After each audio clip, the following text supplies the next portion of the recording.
एक दिन की मैं कहानी बताऊं। चुनाव हो रहा था और एक दिन खेसारी मिल गई हमरा के एयरपोर्ट पे। तो उसने क्या किया, उसने प्रणाम किया, हम ओकरा के आशीर्वाद देनी और गले से लगा ले।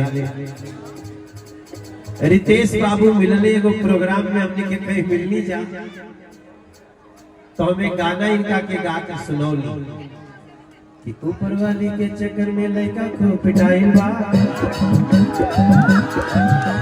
ठोकर खैले बिना कहा केहू के बुद्धि आइल बा, ठोकर खैले बिना कहा केहू के बुद्धि आइल बा।